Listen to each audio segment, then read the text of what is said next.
Hello, my name is Caitlin Frankel, and this is my video response on my knowledge of the professional dispositions of learners. As educators, it is the special education teacher's role to support the learning of students in many ways.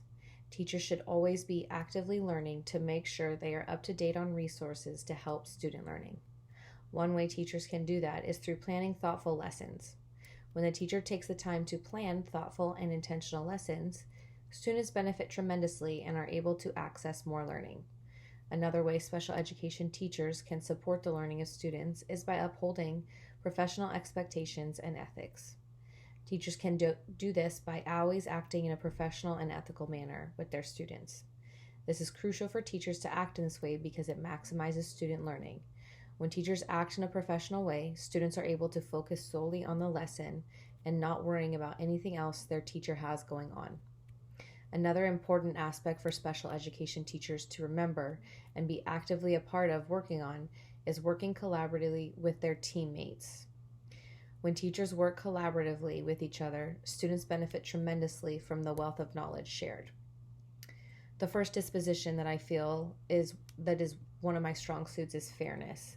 I have had time working in a classroom already, and fairness is at the top of my list, that I treat my students with fairness, and in turn they treat me with fairness, and they also treat each other with fairness.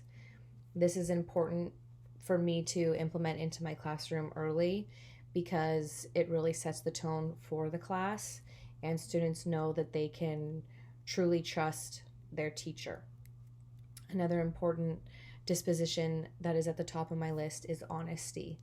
I expect 100% honesty between me and my students, and they also know that I give that honesty back to them as well. One way I feel that I can grow from the dispositions is my time reflecting. I feel that oftentimes throughout the day I am not taking enough time for reflection and just kind of going through the motions, trying to make sure I'm getting everything done. And if I were to take more time in the reflection process, I would be able to find better ways to help my students throughout the day. It is extremely important to remember to not let your personal biases get in the way of student learning. When teachers let their personal biases dictate their expectations on students, it sets them up for failure. When teachers hold their students to the standards imposed by the state, it is a clean slate for students to reach these goals in a healthy way.